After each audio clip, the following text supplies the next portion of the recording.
interrogate your thoughts. Think of something and then go, oh yeah, have I seen that somewhere before? Have I seen someone else doing that? Like, why am I thinking about this dish that way? How can I change it? How can I switch that up? Do something that is going to be striking on the plate, or that people are going to think is absolutely delicious, or whatever. This is the Deep in the Weeds podcast. I'm Anthony Huckstep. From Edinburgh to Spain and now to the heart of South Australia, our guest today is a chef whose culinary path is as rich and flavourful as his cooking. He's known for his honest, unpretentious style and his passion for local produce. Calum Horn is the head chef of Longplay Bistro in Adelaide. Calum, how are you? Yeah, very well, thanks. How are you going? Good. It's good to get you on the show. You're head chef of Longplay Bistro at the moment in Adelaide. How is Adelaide at the moment in regards to hospitality scene? Adelaide is pumping. It really honestly feels like we are busier than we've ever been since opening. And yeah, it feels really good. It's the usual story of like when you're at your busiest is the hardest time to find staff though. And Adelaide is renowned for being pretty hard to find people to work. It's really interesting because depending on who you speak to and what city, like times are quite challenging in some cities and sort of booming in others at the moment. What do you think it is about Adelaide at the moment and why hospitality is doing well? I think Adelaide has like benefited, like not from COVID, but I think it benefited from a lot of people realizing how good it is to live here. I think is a big part. Like the lifestyle here is very good. The rents were a lot lower than other major cities across Australia. They've obviously crept up now. That's what happens. But yeah, the lifestyle here can be very good if you know where to look. And I think it's like a I don't know. Like honestly, it kind of came out of nowhere. That we obviously saw the kind of downturn that everyone else was seeing last year. And then this year, maybe with interest rates being dropped a little bit, people would just have a little bit more money in their pocket to go out and enjoy a nice meal.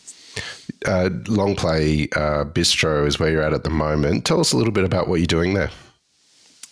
So like we kind of describe it as modern European, but I don't know. Like I feel like I'm just kind of cooking what I want to cook now. Trying not to get too tied into certain niches or like styles of cooking. Trying to open it up a little bit, but yeah, we just try and serve tasty food with a sick soundtrack, and it's pretty much meant to feel like you're in your mate's house having dinner. And yeah, we've got a killer wine list, so. Yeah, it's kind of what we're going for. Well, tell us a little bit about your cooking, because Australia is renowned for the incredible produce that is there. And you mentioned that you're just sort of cooking what you want to cook. Do you have an example or two of a dish that dishes that you can tell us about that sort of exemplify that? Yeah, look, generally I do lean quite heavily onto like a heavier style of cooking, or I have in the past, but I'm aiming to move a bit more towards a lighter style now. I'd say like a prime example of something that I really love, which some people are quite like surprised by when they come into the restaurant, is we do a beetroot skewer on the grill. We've pretty much had one on the whole time since we started in different iterations, but just now is the best. It's reached peak beetroot for us, and it's great. So we've got a char grilled beetroot skewer on that is sprayed with vinegar and oil when it's on the grill, and then it is got quince syrup, slowly cooked like caramelized quince and puffed buckwheat and a burnt apple cider vinegar we make, and it is just like, I don't know. I love it. It's my favorite dish on the whole menu. And it's like affordable and people can just get about it. And I would love to sell heaps more of them. It's such a great dish. Like it looks like a lava lamp on the plate. It's insane. Amazing. Do you have another dish that you can tell us about that sort of epitomizes your cooking style? Yeah. Like I love béarnaise sauce. And I love jus, and we've got a 3-week dry aged ribeye on the menu with béarnaise and a jus that's not too sticky, but is on its way to getting there. And I love it. Like, it's another thing that's been on since the beginning, and it's something that I can't see changing. Like, it's grass-fed steak on a charcoal grill. It doesn't get much better than that, I don't think. What's it like for you accessing the produce that's there? Do you have any sort of connections with local producers that you use quite readily that you can tell us about? We, up until probably about 4 or 5 months ago, we were using 4 local farms primarily for our veg, and it really does change your approach to cooking, because obviously there's something special about beautiful veg coming in. But as you see all across Australia, regenerative agriculture and small scale farms are really struggling, and they need all the support they can get. And a prime example of that for us is, like, in the last year, 4 of the farms that we were using for beautiful vegetables, like, I'm talking about things that people really care about and really put the effort into growing things that are good for the soil, have closed. So we're effectively at a point that there's maybe a few people out there that are growing regeneratively grown vegetables in Adelaide that I've not even spoke to, but like the bigger major people, they've all shut down. And it's gutting. It's a really difficult thing to try and work around. And yeah, it just kind of pushes you going back into that mainstream suppliers, which, like, Adelaide's great for that, because we have the Adelaide Central Market is actually, or not Central Market, but like the vegetable growers market is incredible. Like, the produce that comes out of there is great. And we use a few local suppliers that they're wholesalers, but they do source good produce. When we ask for certain things, they can find them for us. But yeah, it's been a tough 6 months for sourcing great vegetables in Adelaide. With those sort of farms that you were so reliant on, how does that affect sort of your creativity in the dish creation and your offering? Honestly, like, I found it really hard for a month when Naringa, who were based in the Adelaide Hills, they also do biodynamic wines. When they pulled the plug on their market garden, that was really hard. And it was gutting for them as well to see them go through that and have to make that decision. But people just don't want to pay the money for vegetables. And yeah, it's quite hard when you kind of get into the swing of things and you love to cook that way. Like, I love just ordering in whatever I can get and then figuring out what to do with it. And when you suddenly have to change that, it was hard. But I feel like I've kind of come around to that more proactive way of thinking again, where it's like having to plan ahead and really communicate with the wholesalers and give them notice and get them to look for the things that I want, you know? You mentioned a bit earlier that you will sort of wanted to create a venue, or you have created a venue that is like hanging out in your mate's garage. How do you sort of capture that sort of intimacy and sort of rusticness? Well, I guess the probably the best way to explain that would be that, like, the 3 owners, or 3 of the owners, Henry, Marshall, and Dana, who own a couple of bars across the city, pretty much built the restaurant. Like, I'm talking everything. Like, Dana built the Tasmanian blackwood tables. They textured all the walls. They polished the concrete. They, like, everything to do with the restaurant. So it feels like someone's home. You can feel the care that's gone into it. And it feels like, I don't know, it feels like you're going around to a mate's place and they've just done renos. You know what I mean? It's like in the best possible way. And with that, like, they work in the venue as well. And they are, like, connected to it because they've been there from the beginning, the same as me. So it's like they're working the floor every day, and they're the people that are serving you. So I think when that much love and care has gone into somewhere, and thought and consideration and how they do things and how they styled it. Like, I think it does feel like being in a mate's house or in a mate's garage. Yeah. Does that sort of approach with the atmosphere, does that affect sort of how far you push the envelope in regards to food? I think at the beginning because we opened the restaurant, it was Jude Hughes and I as co-head chefs. And I think in the beginning, because how rustic it initially felt, like it doesn't feel like that now because we've changed crockery and there's like been a lot of improvement since we opened. And we've kind of refined it a little bit. But when we first opened, like our menu was super simple, like almost too simple, I think. And that was just because the situation we were in after leaving the Summertown Aristologist was a very short turnaround to opening Longplay. And we pretty much had 2 weeks to do menu development and build a kitchen and hire staff. And my son was born on the day we opened, so it was like, it was a pretty hectic time, and that obviously like affected like menu development. But now that there's been time since then, and we have seen our demographic change and seen our style change, I feel like we have refined it to a point that, like, I don't know, it would be like what I imagine going around to like a mate's place that has nice crockery, you know, like they've got nice crockery and they've got nice wine glasses, and they've got a fucking great cellar. Oh, sorry. And they've got a great cellar. I am notorious for my potty mouth. So I'm trying my hardest not to curse. That's okay. Most chefs are renowned for that as well. Well, I want to sort of explore what you're doing there in detail a bit further on, but take us back to when you were young. Whereabouts did you grow up, and was food sort of central to your family growing up? So I grew up in a little village in Scotland called Kirkliston. Food was important, but I don't come from like a great food background. One of my grandmothers was a great cook. She, like, the only thing I really remember that she did that was amazing was chocolate cake.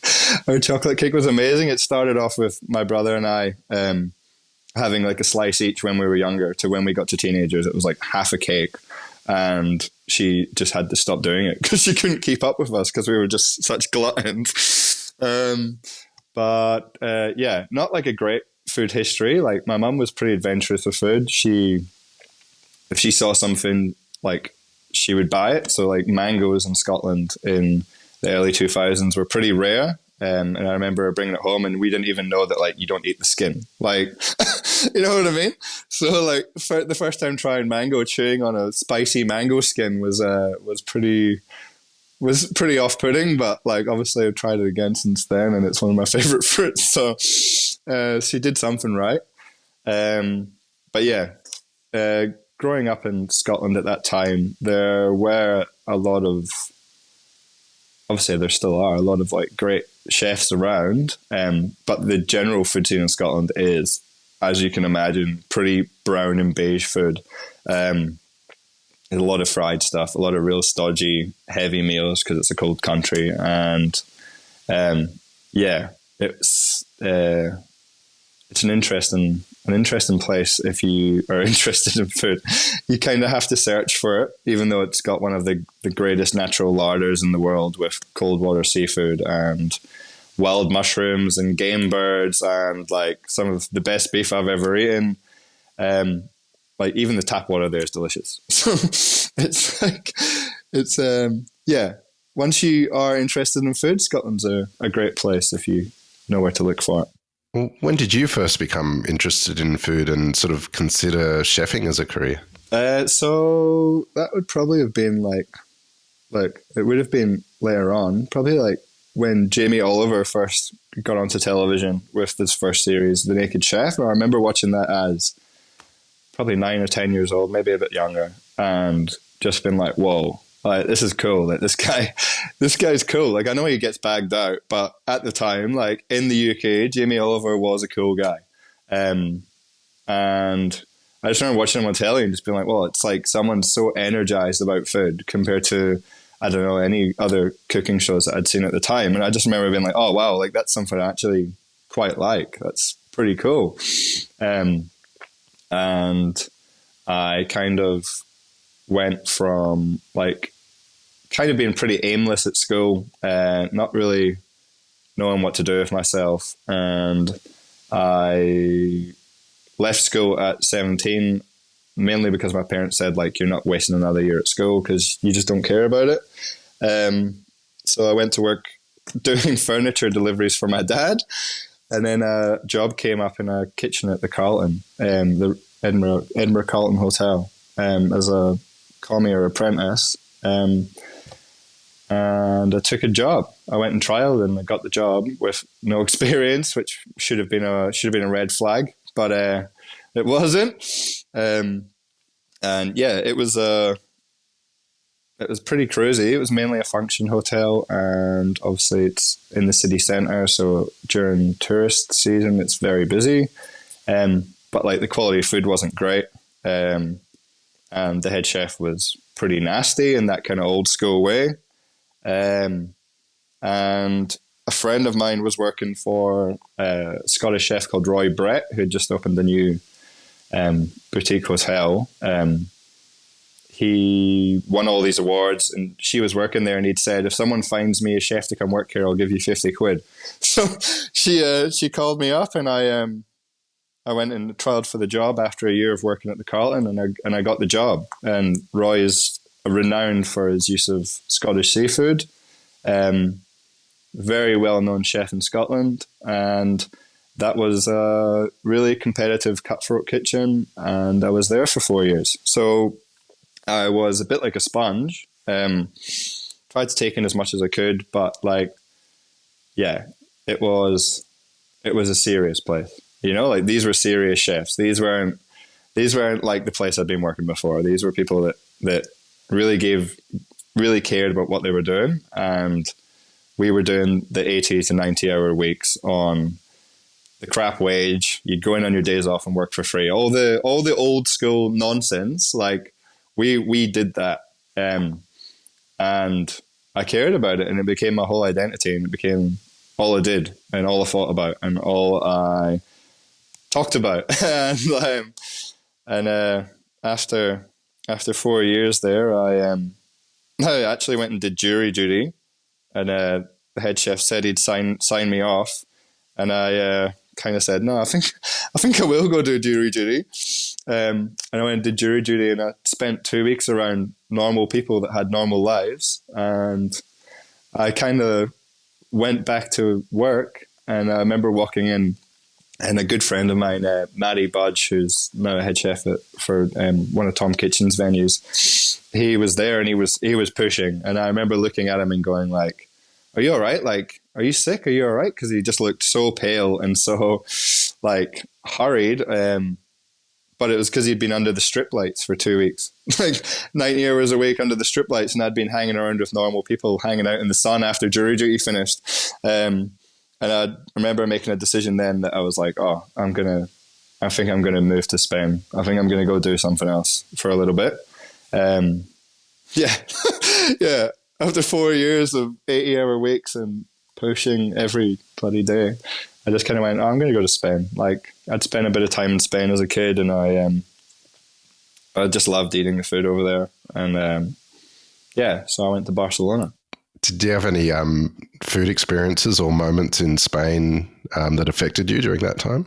Yeah, so many actually. Like, just obviously coming from Scotland, you are cooking food that is like generally French, or at that time it was generally like traditional French style, like brasserie style cooking, and bistro style cooking that was kind of in Scotland or Edinburgh at the time at least. And sitting in Spain in Cal Pep and eating a stuffed mussel for the first time was amazing. It was a big eye opener, and yeah, just that mentality around tapas and just life in general was pretty cool there. But after being a burnt out chef from Scotland and going to Spain, you quickly fall into pretty bad habits. And yeah, I worked around. I didn't work in anywhere of like massive acclaim, but I worked in a few different little tapas places in Barcelona and Mallorca, and I loved it. Like while I was there, I loved it. I loved eating. I loved going to the markets, but mainly I loved drinking beer. So after a little while, it was time to leave Spain, and I met my partner there, and we came over to Australia. What made you choose Australia as a destination? My partner's originally from Brisbane, actually. So she kind of got sack of the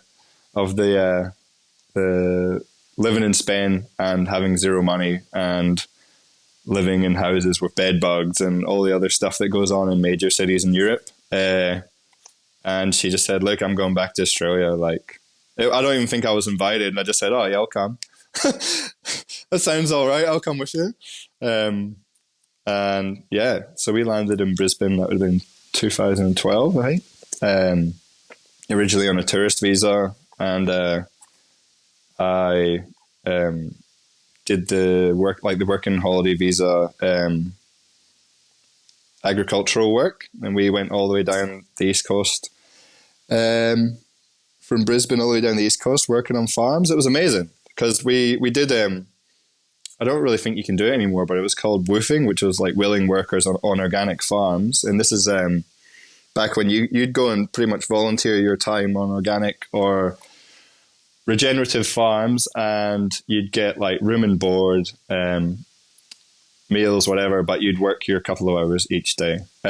So we had like a super wide variety of experiences. We kind of decided between us, because my partner had an interest in vegetable growing, and I obviously as a chef like had an interest in food. So we worked on like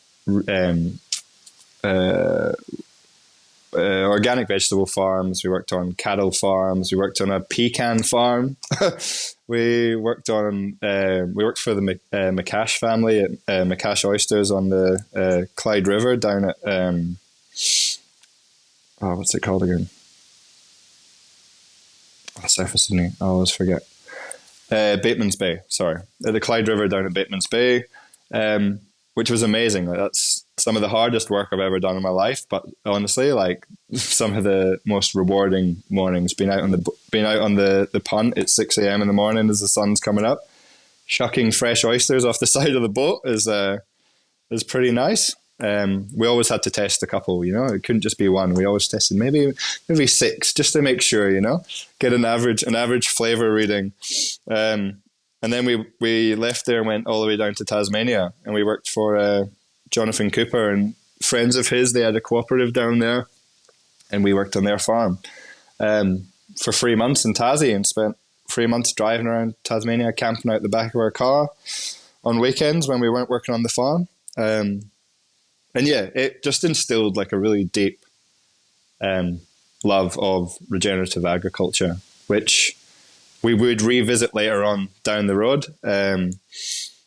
So we were in Tasmania, and I got a phone call from a friend of mine called Craig McFarlane, who had applied for a job I'd been in Byron Bay, and I hadn't heard anything. And then I got this call in Tassie, and he was like, "Oh, look, you want to come up and work as a chef de party?" So we said, "Oh yeah, we like Byron Bay. We'll go back there for a bit."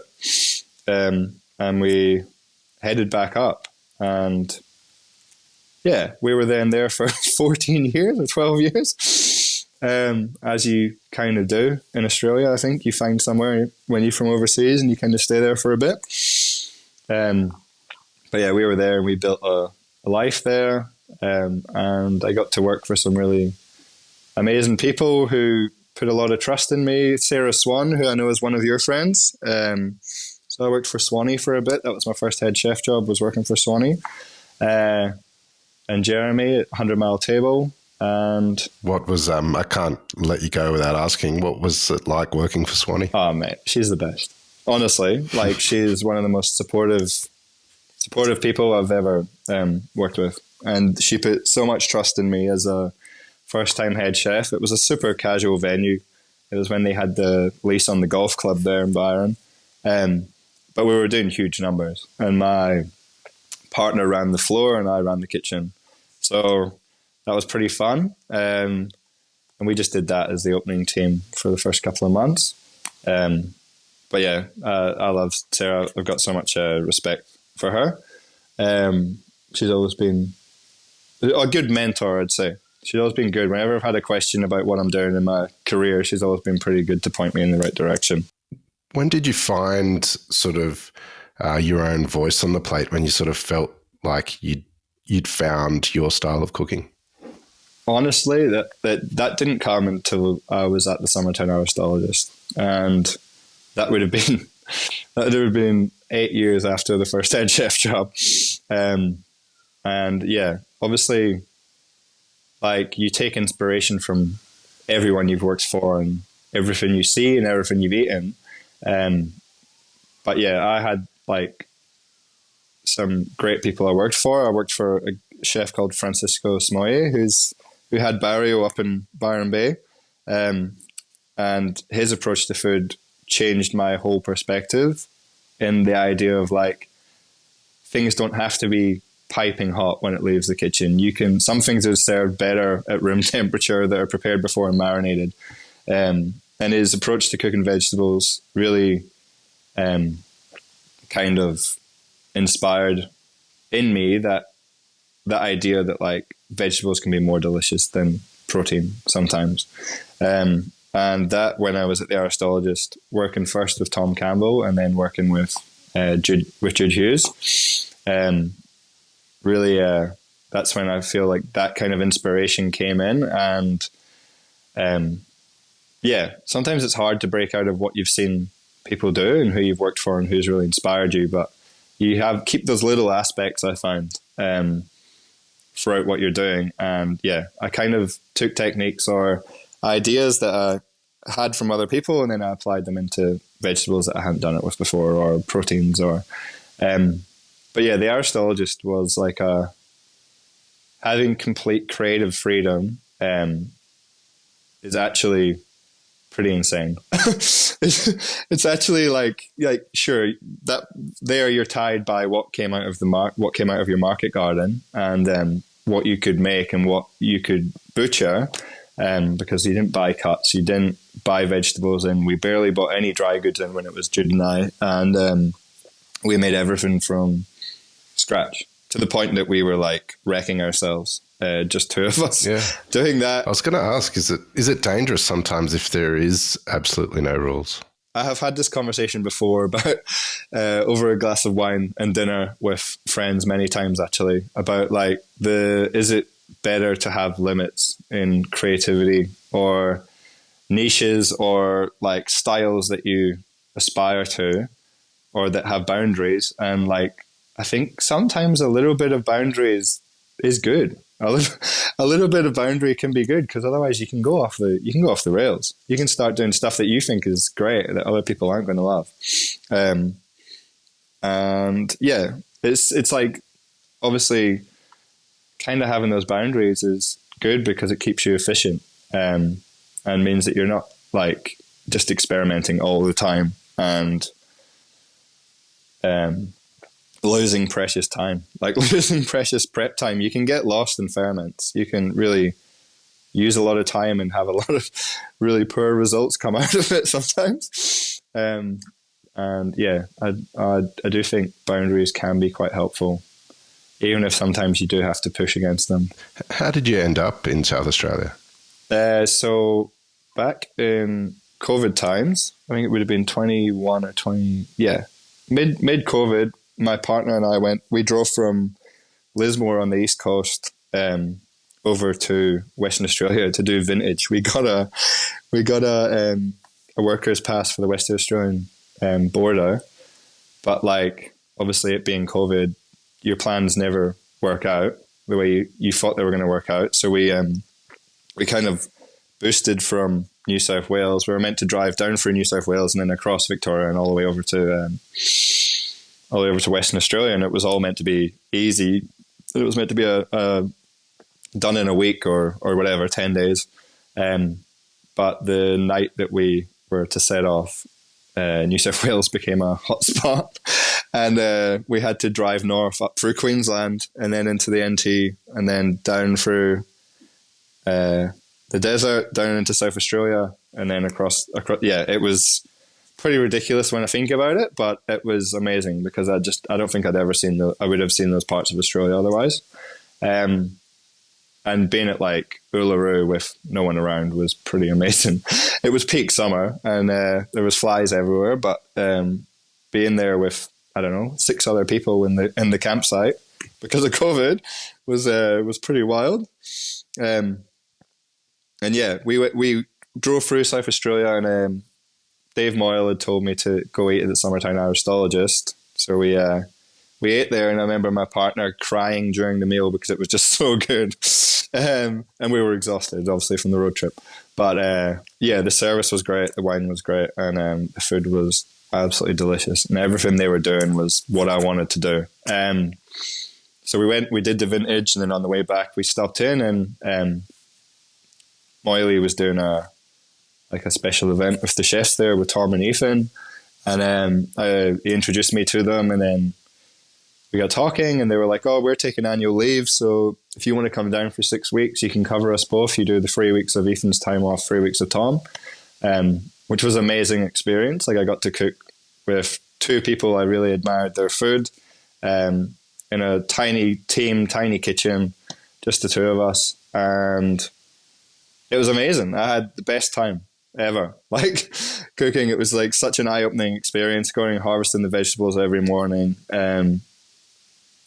butchering whole animals, making sausages, making fresh pasta, making sourdough, milling flour. Like, it was everything that I aspired to do in one business at once. And yeah, it was hard, but it was enlightening at the time for me because I just came from Byron, where I was very tied into kind of your conventional styles of restaurants of like, oh, you call the wholesaler, you get this, you get your cuts in or whatever, like.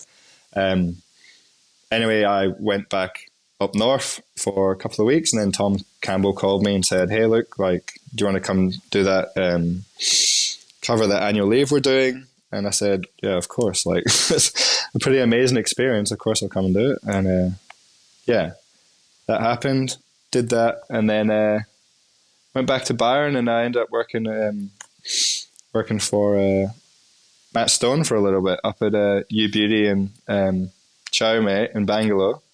And it was great. Like, I loved working there. They are all great people. The guys that own the bar, Sully and Matt, they were also on the Eltham Hotel. So it was like, yeah, great crew of people to work for, super supportive, and just know what they're doing. But the opportunity then came up. I got a call from Ethan one day, and he was like, hey, look, I'm going to be leaving in September. If you want to come down and take over my position, like, we'd love to, like, the boys would love to offer it to you. So yeah, trying to convince my partner to move from the Byron region to South Australia, somewhere that we'd spent, I don't know, she'd spent maybe 2 days in, was pretty hard, but I managed to get her over the line eventually. And yeah, I moved down, and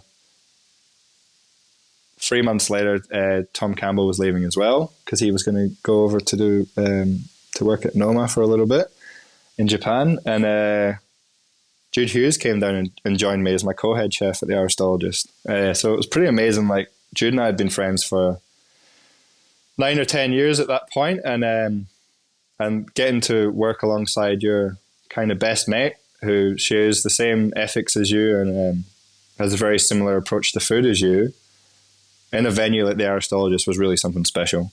It was a great time, and we just kind of pushed each other the whole time. It was like, oh, what can we do? How can we do something? How can we try this? I remember at one point having a conversation about blue mold and inoculating cheese, and we were like, well, we don't really want to buy in mold. So we had a lemon that had spoiled, and we scraped the mold. We scraped the blue mold off the lemon, and then inoculated it onto bread, grew it on bread, and then inoculated cheese with the blue mold off the bread. And yeah, like it was pretty interesting end product. I don't think I'd try it again, but it was it definitely had a lot of penicillin in it. Let's say that it was pretty strong on the throat. But yeah, just stuff like that. Like really, that's where I was talking about like boundaries and pushing yourself sometimes and trying things that are pretty left of center. But yeah, it was a great experience. The boundaries thing is very interesting that you spoke about earlier, and also the lessons learnt from other chefs and trying to find your own voice. What sort of advice would you have for chefs out there, like trying to land on sort of their voice and, what their food is? It's a hard one because, like, I don't know, you can easily find yourself emulating people that you see on Instagram or emulating like our society. There's so much access to stuff that we didn't have when I first started cooking. Like you didn't have any of this. You had to read food press or cookbooks to get any ideas. And now it's like everywhere, like our attention spans are completely shot and we are completely flooded with so much information. There's so many images of food as well. Like everything has to be curated to fit that kind of Instagram mold. I think it's getting increasingly hard to find your own voice in cooking or find your own style because of that. But like, I don't know, like I find for me, it's like, I don't know, like I guess, I think every chef that comes onto the show or every chef that is getting somewhere in their career, you think about food all the time. It's all you think about. Like I honestly, like whether I'm around my son or my wife or the dog or whatever, like whatever's going on, there's some idea about a dish. There's something, thinking about something. And I think that's the only way you can really do it is like, you just have to you got to find the right balance in your life between like your focus on your career and your focus on what you're doing and your time split with your family or your, whatever you're doing, But, I honestly think it is really like interrogate your thoughts. Think of something and then go, oh yeah, have I seen that somewhere before? Have I seen someone else doing that? Like, why am I thinking about this dish that way? And kind of push through that and go like, okay, so that's maybe what someone's done here, but how can I change that? How can I switch that up? How can I do something that is going to be striking on the plate or that people are going to think is absolutely delicious or whatever? But, I don't know. I think it's becoming increasingly harder to find your own voice in everything in life, not even just your food. The homogenization of society. Well, you're doing amazing things there in Adelaide with a very unique venue. What do you love about what you do? Look, it's like we have a very small team, and it's getting smaller. Not by choice, by people needing time to move on and go do more exciting things. But like just that community in Adelaide of like-minded people, everyone's very supportive, I find here. Like, I don't know, in Scotland, you'd just tear people down all the time. And I find that Adelaide's people are quite supportive of other venues, which when I first moved here, I found like sickly sweet. And I was like, oh no, it's too much for me. But I think the longer I've been here, the more softening I'm getting a bit softer on it. And I actually think it is a great thing because it drives people to really do better, I think, to be better at what you do. And I do think that like where we're going is we constantly refining.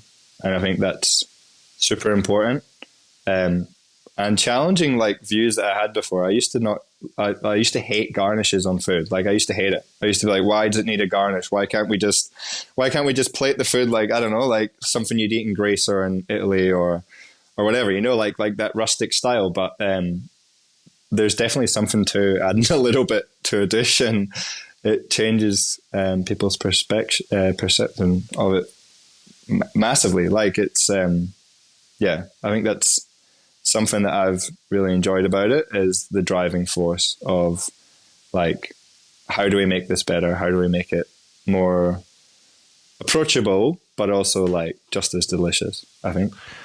Well, Calum, it's very exciting what you're doing there, and an absolute joy to catch up with you today on Deep in the Weeds. Look forward to seeing where you take things from here. Please keep in touch, and we'll catch up again soon. Great, nice to talk to you, Huck. Thanks for that.